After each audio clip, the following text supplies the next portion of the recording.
Man, I've been waiting a long time to sing these songs. I've been trying to make it a habit this Advent of avoiding Christmas songs and just singing, O come, Emmanuel, and Come Thou Long Expected Jesus, and those are kind of your two options. And now for the next couple of weeks, I'm just going to go crazy, and it's going to be lovely.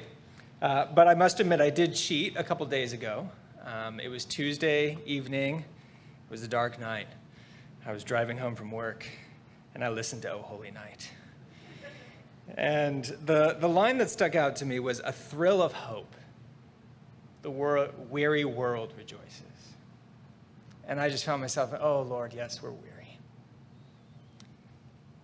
A thrill of hope, please, Lord, bring it this Christmas.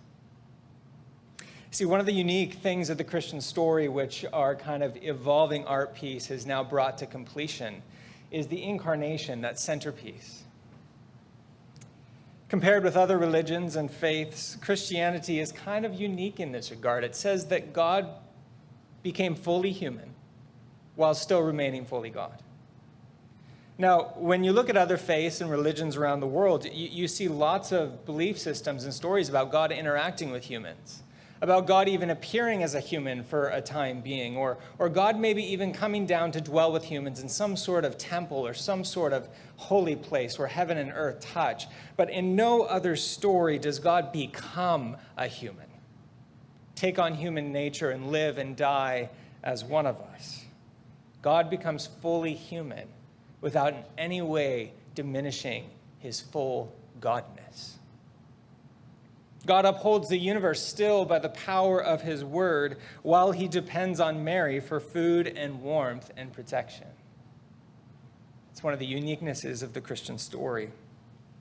Timothy Keller had a wonderful illustration of this. He drew my attention to Dorothy Sayers. She was a British mystery novelist, one of the first women to graduate from Oxford University. And she has this fictional character that she writes a lot of novels around named Lord Peter Wimsey. Now, Wimsey was an aristocratic kind of detective in the 1930s who solved all sorts of crimes. If you know certain class of British people, they're obsessed with crime mystery novels. And so this is, Dorothy Sayers really played into that in the 30s. And eventually, about halfway through this series of novels, a woman named Harriet Vane shows up. And she happens to write mystery novels, and she was one of the first women to graduate from Oxford University. And she falls in love with Lord Peter Wimsey. He falls in love with her, and their relationship ends up being this profoundly redemptive and healing relationship for Peter, who otherwise felt like a lost person who worked too much and tried to drown his sorrows in his work. But the interesting thing is that Dorothy Sayers herself was one of the first people to graduate from Oxford University, and she herself was a mystery novelist. And so what Dorothy is doing here in the middle of her story is she is writing herself into her own story as the author of the story. She looks at Lord Peter, that she loves this character, but she realizes that in his world, he is missing something. There's something in his that he longs for that his world cannot give him. And so she writes herself into the story in order to redeem the character that she has created. And I think that's a little bit like the Christian story.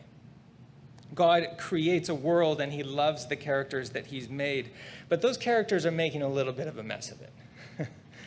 They're lost and they're lonely and they're longing for something that the world and all their striving cannot ultimately give them. And God looks at the creation he's made, and he does not throw the manuscript away and say, I don't want to do anything with it. I want to start over again. He says, no, let me write myself into the story. He comes to us as Jesus Christ to woo us to himself, to take us as his bride, and to heal us. Now, we could switch up the metaphor, and we could get a little more visceral, a little more incarnational, if you will. Anne Voskamp, in her book, The Greatest Gift, she imagines the birth story from the perspective of Jesus. So prepare yourselves. And the face of God turns one last time in the waters of the womb. And the membrane breaks. The amniotic fluid leaks. The skin of God slips naked and small and holy into hands that he has made. This is the birth of God. Who can find words? It defines words. And so if we're to take these two images, one quite clean and artistic and beautiful, and the other quite visceral and concrete and very earthy, those very earthy. This is the story of Christmas. It's incarnation. God writes himself into our story. God places himself into our mess. In the first 3 verses of our Luke reading, Luke places this story of Jesus, him placing himself into our story, within the context of world history. As if to say, this isn't just the story of some unique group, little of people. This is a story that is for all of humanity. We hear of Caesar Augustus, we hear of Quirinius, and they decree that a census should be taken. That the entire Roman world of that time, which would have been considered the entire civilized world, was to report to the powers that be. Now, census in the ancient days was a politically charged event. It was taken normally about every 14 years. A census should be taken. And for most people, it was a painful reminder, especially for God's Jewish people, a painful reminder that they lived under foreign rule and oppression and that they were not really in control of their lives. See, the purpose was not simply population count, but a census was about seeing who had what possessions and what property for the purpose of imposing and collecting taxes to the maximum degree. In other words, Rome wanted to know who had what so that they could squeeze the most out of their subjects for their own purposes. And so when a census was taken, it meant greater poverty and exploitation for your average person.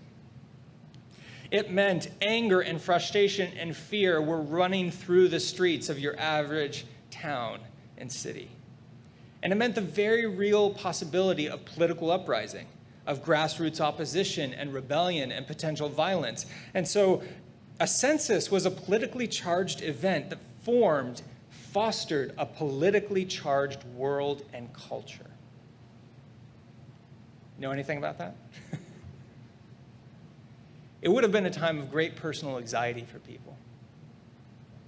If there is a rebellion, what are the Romans going to do to us?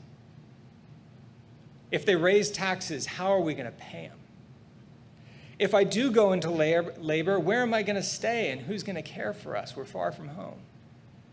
And if I do stay in Nazareth and home and my husband goes away, what will people think and say about me? So there's this context that's a politically charged one, and it leads to a lot of personal anxiety. And you and I both know from the last couple of years, long-term personal anxiety leads to weariness. In this context, Mary goes into labor. Far from home, probably feeling quite vulnerable. And the birth itself is described with such economy, such simplicity. It's just so ordinary. Verse 6. While they were there, the time came for her to deliver the child. And she gave birth to her firstborn son, wrapped him in bands of cloth, laid him in a manger, because there was no place for them in the inn. God writes himself into our story. He places himself into our mess. Why? To heal our humanity. Through a loving and lively union to heal the fullness of our humanity back into wholeness. The early Christians had this little adage when they were celebrating Christmas, and they're talking about the incarnation. They said, that which God has not assumed, he has not healed. But that which has been united to God will be healed forever. Commenting on this event, Ambrose said this. He said, he became an infant child so that we might become mature people. He was wrapped in swaddling cloths so that we might be absolved from the cloths of burial and death.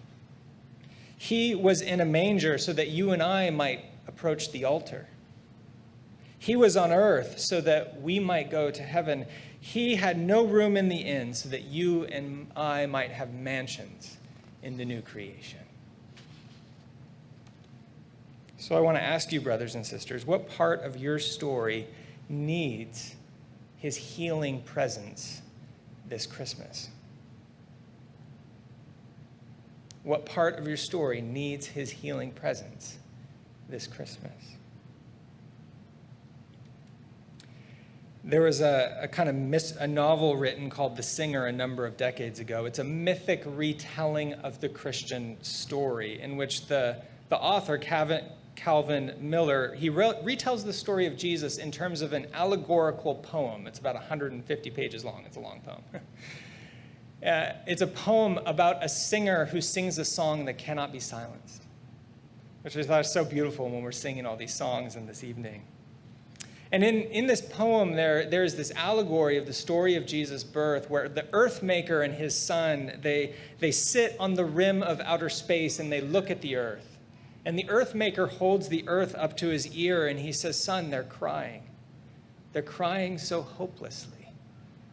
And then he hands the earth to his son, and his son takes it and puts it up to his ear and he says, "Yes, year after weary year, they're crying. It's as if they seem born to weep and then die." He hands it back to the earth maker.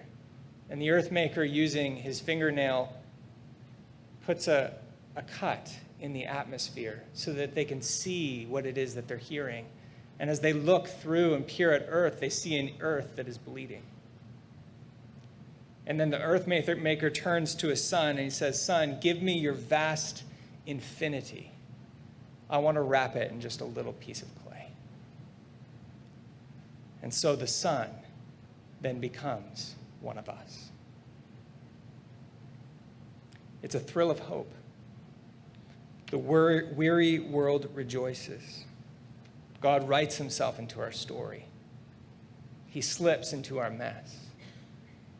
What part of your story needs his healing presence this Christmas?